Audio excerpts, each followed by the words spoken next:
Buddies, welcome to movie Malayali. ഇന്ന് നമ്മൾ guess who I M എന്ന ഡ്രാമയുടെ 11ാമത്തെ എപ്പിസോഡാണ് കാണാൻ പോകുന്നത്. ഫോണിലാണെങ്കിൽ അനിയൻ കുട്ടിന്റെയും സോങ്ങിന്റെയും ഫോട്ടോ കണ്ടപാടെ നമ്മുടെ ജി അങ്ങോട്ട് പോകുന്നവരെയാണ് നമ്മൾ കഴിഞ്ഞ എപ്പിസോഡിൽ കണ്ടത്. എപ്പിസോഡിന്റെ തുടക്കത്തിലാണെങ്കിൽ അവൻ നേരെ പോയിട്ട് ഒന്നും മിണ്ടാതെ തന്നെ അവളെ അങ്ങ് കെട്ടിപ്പിടിക്കുകയാണ്. ഇത് കണ്ട് അനിയൻ കുട്ടനും ജിങ്കിയും റിപ്പോർട്ടേഴ്സും എല്ലാവരും ഞെട്ടുകയാണ്. എന്താ ഇപ്പൊ ഇവിടെ നടക്കണേന്ന് വെച്ച്. റിപ്പോർട്ടേഴ്സ് ആണെങ്കിലോ പിന്നെയും ഇങ്ങനെ ക്വസ്റ്റ്യൻസ് ചോദിച്ചുകൊണ്ടിരിക്കുകയാണ്. അനിയൻ കുട്ടനും നിന്റെ ഗേൾഫ്രണ്ട് തമ്മിൽ എന്താണ് ബന്ധം, ഇവളിങ്ങനെ ചെയ്ത് നിങ്ങൾക്ക് അറിയുന്നുണ്ടോ എന്നൊക്കെ ചോദിച്ചിട്ട് അങ്ങനെ ഒരുമാതിരി ക്വസ്റ്റ്യൻസ് ആണ് ഇവർ ചോദിക്കുന്നത്. അതിന് മറുപടിയായിട്ട് നമ്മൾ ജി പറയുന്നതോ, ഇവളെൻ്റെ ഗേൾ ഫ്രണ്ട് അല്ല, ഇവളെൻ്റെ ഭാര്യയാണ്, ഞങ്ങൾ ഇതിനു മുമ്പ് തന്നെ രജിസ്റ്റർ മാരേജ് ചെയ്തതാണ്, ഇനി എത്രയും പെട്ടെന്ന് തന്നെ കല്യാണം ഉണ്ടാകും, അത് നിങ്ങളെ അറിയിക്കുന്നതാണെന്ന് പറഞ്ഞിട്ട് ഇവളെ വിളിച്ചോണ്ട് പോകുന്നു. നമ്മുടെ അനിയൻകുട്ടൻ ഇത് കേട്ട് ഷോക്കായി നിൽക്കുകയാണ് എല്ലാവരെക്കാളും. വീട്ടിൽ വന്നത് ജി ആണെങ്കിൽ ഒന്നും മിണ്ടാതെ കലിപ്പി നിൽക്കുകയാണ്. സോങ്ങനാണെങ്കിൽ ആകെ പേടിയാവണം, ഇവനിനി എന്താവോ പറയാൻ പോണേന്നൊക്കെ പേടിച്ചിട്ട്. പക്ഷെ ഇവനാണെങ്കിൽ ഒരു കള്ള ചിരിയൊക്കെ ചിരിക്കുന്നുണ്ട്. കാരണം എന്താണെന്നറിയോ, എന്തായാലും കല്യാണത്തിൻ്റെ കാര്യം റിപ്പോർട്ടേഴ്സിനോട് പറഞ്ഞിട്ടുണ്ട്, അതുകൊണ്ട് തന്നെ ഇവൾ എന്തായാലും അതിന് സമ്മതിക്കണം. അതിന് വേണ്ടിയിട്ടാണ് ഇവനിങ്ങനെ കലിപ്പിൽ ഇങ്ങനെ നിൽക്കുന്നത്. എന്നിട്ട് ഇവന് ഒന്നുമില്ലാതെ ചുമ്മാ ഇട്ട് ഇവളിങ്ങനെ പറഞ്ഞുകൊണ്ടിരിക്കുക. അവളപ്പോൾ പേടിച്ചിട്ടാണ് മിണ്ടുന്ന പോലുമില്ല. പിന്നെ കല്യാണത്തിൻ്റെ കാര്യം ഇടുമ്പോഴത്തേക്ക് അവൾ അങ്ങ് ഓക്കെ പറയാണ്. കാരണം വേറെ നിവൃത്തിയില്ല. ഇതിൻ്റെ ഒക്കെ പിന്നിൽ ജിങ്കിയാണെന്ന് ജിക്ക് നല്ല പോലെ അറിയാം. അതുകൊണ്ട് തന്നെ സീനെ അവളെ കാണാൻ പറഞ്ഞു വിടുകയാണ്. സീ നല്ല മാസമായിട്ട് വന്നിട്ട് പറയണം, നീ എന്തായാലും അവൻ്റെ കല്യാണത്തിന് വരണം എന്നൊക്കെ പറഞ്ഞിട്ട് ഇൻവിറ്റേഷൻ ലെറ്റർ കൊടുക്കുന്നുണ്ട്. പക്ഷെ ജിയാങ്കി ആണെങ്കിൽ അത് വാങ്ങുന്നില്ല. അവൻ തന്നെ എനിക്കിത് തരട്ടെ എന്ന് പറയുന്നു. എന്നിട്ട് ഇവിടെ തിരിച്ചു പോകുമ്പോഴത്തേക്കും ജിയാങ്കി പിന്നിട്ട് കുത്തുകയാണ്. എനിക്കറിയാം നിനക്ക് അവനെ നല്ല ഇഷ്ടമാണ്, നീ എന്തിനാ ഇങ്ങനെ അഭിനയിക്കുന്നതെന്നൊക്കെ. അപ്പത്തേക്ക് അവൾ തിരിച്ചു വന്നിട്ട് പറയാണ്, ജി പറഞ്ഞിട്ടുണ്ട് നീ ഇനി ഇങ്ങനത്തെ ഒരു പ്ലാനും കൊണ്ട് എൻ്റെയോ അല്ലെങ്കിൽ അവൻ്റെയോ ഇതിലോട്ട് കടന്നു വന്നു പോരുതെന്ന് പറഞ്ഞിട്ട് ഇവളാണെങ്കിൽ അവിടെ നിന്ന് പോവുകയാണ്. അടുത്ത സീനിലായി നമ്മൾ കാണുന്നത് സീ ആണെങ്കിൽ ഇങ്ങനെ കുടിച്ച് ബാറിൽ ഇങ്ങനെ ഇരിക്കുകയാണ്. അപ്പം നമുക്ക് മനസ്സിലാവും ജിങ്കി അവളെ കുത്തിയത് അവൾക്ക് നന്നായിട്ട് കൊണ്ടിട്ടുണ്ടെന്ന്. കാരണം എന്താ, ഇവൾക്കാണെങ്കിൽ ജീനെ കുറച്ച് ഇഷ്ടമാണ്. പക്ഷെ സോങ്ങുമായിട്ട് അവൻ ഇങ്ങനെ നടക്കുന്നത് അവൾക്ക് ഇഷ്ടമല്ലെങ്കിലും അത് ബിസിനസ്സിൻ്റെ ഭാഗമായതുകൊണ്ടാണ് അവൾ ഇങ്ങനെ അവനെ സഹായിക്കുന്നത്. പക്ഷെ നമുക്കറിയില്ല കേട്ടോ ഇത് കറക്റ്റായിട്ട്. കാരണം കഴിഞ്ഞ എപ്പിസോഡിൽ നമുക്ക് അവളെ ഇങ്ങനെ നോക്കിയ ഓരോ രീതിയൊക്കെ വെച്ചിട്ടാണ് ഞാനിങ്ങനെ പറയുന്നത്. അത് കഴിഞ്ഞിട്ട് ഇങ്ങനെ വെയിറ്റർ പറയുന്നുണ്ട്, നിങ്ങൾക്ക് ഇങ്ങനെ ഒറ്റയ്ക്ക് വീട്ടിൽ പോകാൻ പറ്റില്ല, അതുകൊണ്ട് ഫ്രണ്ട്സിന് ആരെങ്കിലും വിളിക്കാൻ വേണ്ടിയിട്ട്. അങ്ങനെ അവളാണെങ്കിൽ ഇവളുടെ ഇങ്ങനെ കോൾ ലിസ്റ്റ് നോക്കിക്കൊണ്ടിരിക്കുകയാണ്. എല്ലാവരും ബിസിനസ്സിൻ്റെ ഭാഗമായവരാണ്, അവൾക്ക് ആരും ഫ്രണ്ട്സ് ഇല്ല. അതുകൊണ്ട് തന്നെ ഇവളിങ്ങനെ നോക്കി പിന്നെ ദേ നോക്കുമ്പോൾ നമ്മുടെ കണ്ണാടി ചെറുക്കൻ്റെ നമ്പർ കാണും. ആരുമില്ല തന്നെ അവളാണെങ്കിൽ അവനെ അങ്ങ് വിളിക്കുകയാണ്. അവനപ്പത്തേക്ക് ഇവളോടുള്ള സ്നേഹം കൊണ്ട് ഓടി വരികയാണ്. ഇവനാണെങ്കിൽ ബാറിൽ നിന്ന് താങ്ങിയെടുത്ത് ഇവളെ കാറിൽ കൊണ്ടാക്കി സീറ്റ് ബെൽറ്റൊക്കെ ഇട്ട് കൊടുക്കുന്നുണ്ട്. പക്ഷെ ഇവൻ ഇങ്ങനെ ഓർക്കാണ്, ഇവളെവിടെ താമസിക്കുന്ന അറിയാതെ എങ്ങോട്ട് കൊണ്ടുപോകുന്നു, ഇവൾക്കാണെങ്കിൽ ബോധം പോലും ഇല്ല ചോദിക്കാൻ. അങ്ങനെ ഇവൻ എങ്ങോട്ടില്ലാന്ന് പോവുകയാണ്. പിന്നെ രാവിലെ ഇങ്ങനെ സൂര്യൻ ഉദിച്ച് വരുന്ന വെട്ടം കണ്ടിട്ട് നമ്മുടെ സീ ആണെങ്കിൽ കണ്ണ് തിരുമ്മി എണീക്കുകയാണ്. ചുറ്റും നോക്കിയിട്ട് അപ്പുറത്തെ സൈഡിലോട്ട് ഇരിക്കുന്ന ആരാ നോക്കുമ്പോൾ തന്നെ നമ്മുടെ കണ്ണാടി ചെറുക്കനാണെങ്കിൽ ഇങ്ങനെ കിടന്ന് ഉറങ്ങാണ്. അപ്പോൾ അവൾ ഇങ്ങനെ അവനെ നോക്കിയിരിക്കുമ്പോഴത്തേക്ക് അവൻ ഇങ്ങനെ എണീക്കുകയാണ്. എനിക്കറിയില്ലായിരുന്നു നിൻ്റെ വീട് എവിടെയാണെന്ന്, അതാ ഞാൻ ഇവിടെ സൈഡ് കൊണ്ട് വണ്ടി നിർത്തിയെന്നൊക്കെ പറയുന്നുണ്ട്. അപ്പോൾ അവൾ ഇങ്ങനെ പറയുന്നുണ്ട്, സാരില്ല, പക്ഷെ നീ എനിക്ക് നല്ലൊരു ഹെൽപ്പാണ് ചെയ്തതെന്നൊക്കെ പറഞ്ഞിട്ട് താങ്ക്സ് പറയുന്നുണ്ട്. അതുപോലെ അന്ന് എക്സിബിഷന് പോയപ്പോൾ നീ എന്നെ ഹാപ്പി ആക്കി, ഇന്നാണെങ്കിലോ ഈ സൺറൈസ് കാണിച്ചിട്ട് ഞാൻ ഹാപ്പി ആയിരിക്കുന്നു എന്ന് പറഞ്ഞ് രണ്ടുപേരും കൂടി അതും നോക്കി നിൽക്കുകയാണ്. പിന്നെ നമ്മളെ കാണുന്നത് സോങ്ങും ജിയും കൂടി കല്യാണമൊക്കെ വരികയല്ലേ. അപ്പം അതിന് വേണ്ടിയിട്ട് ഡ്രസ്സ് എടുക്കാൻ വേണ്ടി പോവുകയാണ്. ഇവിടെ എന്നിട്ട് ഒരു വലിയ ഗൗണൊക്കെ ധരിച്ചിട്ട് അവൾമാരാണെങ്കിൽ ഇവളെ ശ്വാസമൊക്കെ പിടിച്ച് വെച്ചിട്ടാണെങ്കിൽ ഇങ്ങനെ വലിച്ച് ബാഗ് ഭയങ്കരമായിട്ട് ടൈറ്റ് ആക്കുകയാണ്. എന്നിട്ട് ഇവള് പറയുന്നുണ്ട്, എടീ പെണ്ണുങ്ങളെ ഇങ്ങനെ പിടിക്കല്ലേ, എനിക്ക് വയ്യ, ശ്വാസം പിടിച്ച് വെക്കാനൊന്നും അയ്യോ എന്നൊക്കെ പറയുന്നുണ്ട്. എന്നിട്ട് പിന്നെ ഇവിടെ എല്ലാം സെറ്റായി കഴിഞ്ഞിട്ട് ഇവൻ്റെ അടുത്തേക്ക് പോവുകയാണ്. അപ്പോൾ ഇവളെ കണ്ടത് ഇവനാണെങ്കിൽ ഇങ്ങനെ നോക്കി നിൽക്കുകയാണ് അവളുടെ ആ ഭംഗിയിൽ. എന്നിട്ട് അവിടെ കണ്ട ഒരു ഷാളാണെങ്കിൽ അവൻ ഇങ്ങനെ എടുത്ത് അവളുടെ തലയിൽ ഇങ്ങനെ മൂടുകയാണ്. എന്നിട്ട് പറയും, ഇനി ആരും നിന്നെ കണ്ട പൊസസ് ആവില്ല, ഇതാണ് നിനക്കുള്ള ഷീൽഡ് എന്ന് പറഞ്ഞിട്ട് നീ ഇങ്ങനെ വേണം അങ്ങോട്ട് വരാനെന്ന് ഇവൻ പറയുന്നു. പിന്നെ കാണുന്നത് നമ്മുടെ ജിയാങ്കാണെങ്കിൽ വെഡിങ്ങിന് വേണ്ടിയിട്ടുള്ള അറേഞ്ച്മെൻ്റ് ഒക്കെ സെറ്റാക്കുകയാണ്. ഇവനെയാണ് നമ്മുടെ ജി എല്ലാം ഏൽപ്പിച്ചിരിക്കുന്നത്. ഇവനാണെങ്കിൽ അതൊന്നും ചെയ്യാൻ ഭയങ്കര മടിയാട്ടോ.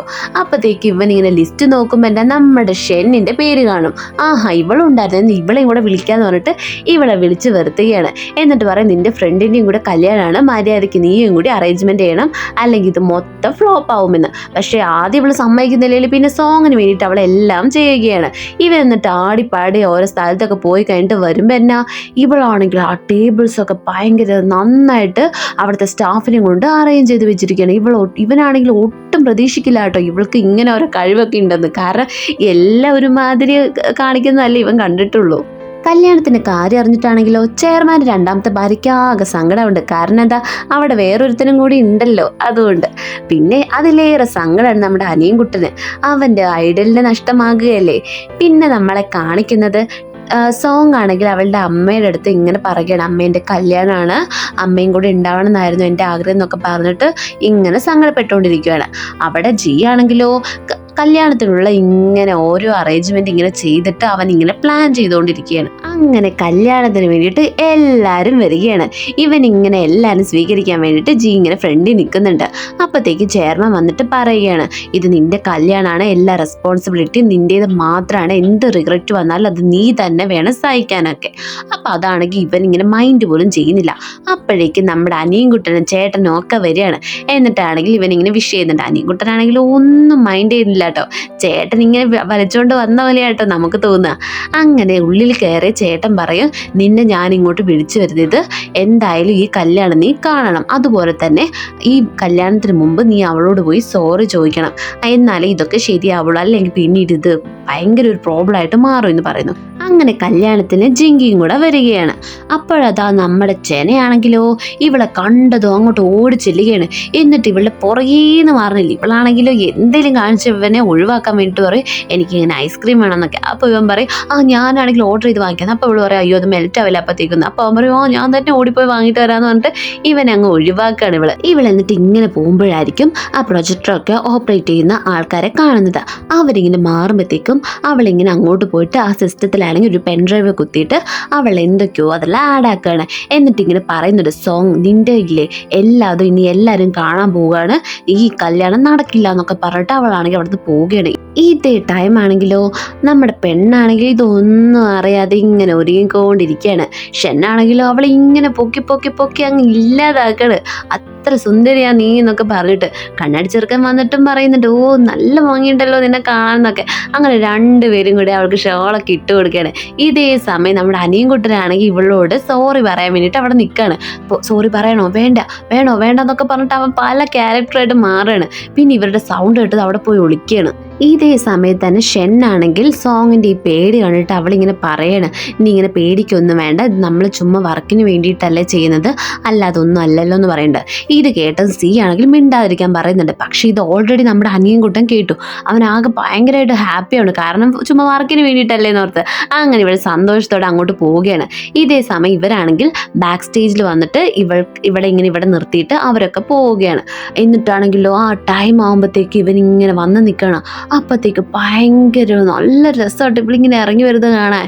അങ്ങനെ ഇറങ്ങി വന്നിട്ട് ഇവരിങ്ങനെ പരസ്പരം കൈയൊക്കെ പിടിച്ചിട്ട് അങ്ങോട്ടേക്ക് നടന്നു പോവാണ്. എല്ലാവരും അവരെ തന്നെ നോക്കി നിൽക്കുകയാണ്. ആ ഒരു സെറ്റപ്പൊക്കെ ഭയങ്കര ഒരു ബ്ലൂ മയം അല്ലേ, നല്ലൊരു ഹെവൻ എന്നൊക്കെ പറയുന്ന പോലെ അതുപോലെയാണ് അവർ ക്രിയേറ്റ് ചെയ്തിരിക്കുന്നത്. ഇതേ സമയം അവിടെ ഒരു അനൗൺസ്മെന്റ് കേൾക്കുകയാണ്, ഇവർക്ക് വേണ്ടിയിട്ടൊരു സർപ്രൈസ് ഉണ്ടെന്ന്. പിന്നെ ഇങ്ങനെ അത് ശരിയാവത്തോണ്ട് അവരിങ്ങനെ പിറുവിറുക്കുന്നുണ്ട്. അപ്പോഴാണെങ്കിലോ നമ്മുടെ സോങ് ആണെങ്കിൽ അവിടെ ഇങ്ങനെ പോയിട്ട് പിയാനോ വായിക്കണം. അതായത് നമ്മുടെ ശരിക്കുള്ള ജിയില്ലേ അവൻ്റെ അമ്മ വായിക്കുന്ന അതേ പാട്ട്.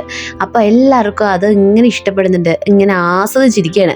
എന്നിട്ട് അവൾ അതൊക്കെ വായിച്ചിട്ട് വന്നിട്ട് പറയും, ഞാനിങ്ങനെ എൻ്റെ ഭർത്താവിന് വേണ്ടി കൊടുക്കുന്ന ഒരു സർപ്രൈസാണ് ഇതെന്ന്.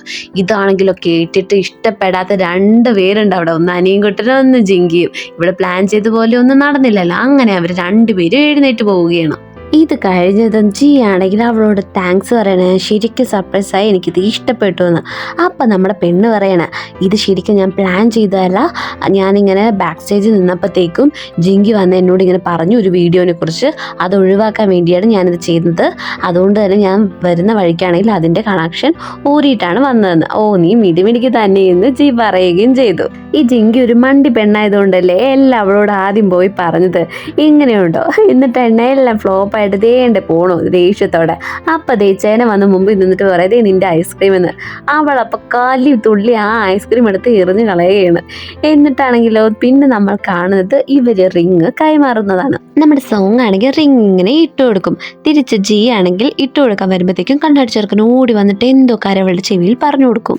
ഇത് കേട്ടത് അവളുടെ തലയിലെ ഷോളൊക്കെ ഊരി കളഞ്ഞിട്ട് അവളാണെങ്കിൽ പുറത്തേക്ക് ഓടണം. ആർക്കൊന്നും മനസ്സിലാവുന്നില്ല. എല്ലാവരും ഇങ്ങനെ നോക്കി നിൽക്കണം. എന്താ ഇപ്പം ഇവിടെ ഉണ്ടായെന്ന് ഒന്നും നമുക്കറിയില്ല. ഇനി നമുക്ക് അടുത്ത എപ്പിസോഡിൽ കാണാതെ. അല്ലെങ്കിലും സോങ് എന്തിനു വേണ്ടിയിട്ടായിരിക്കും അപ്പോൾ തന്നെ ഓടിപ്പോയിട്ടുണ്ടാകുക? നിങ്ങളുടെ അഭിപ്രായങ്ങൾ കമന്റ് ബോക്സിലൂടെ അറിയിക്കുക. പിന്നെ ലൈക്ക് ചെയ്തും കമന്റ് ചെയ്തും നമ്മുടെ ചാനലൊന്ന് സബ്സ്ക്രൈബും കൂടെ ചെയ്യണം. അടുത്ത എപ്പിസോഡുമായി കാണാം. ബൈ.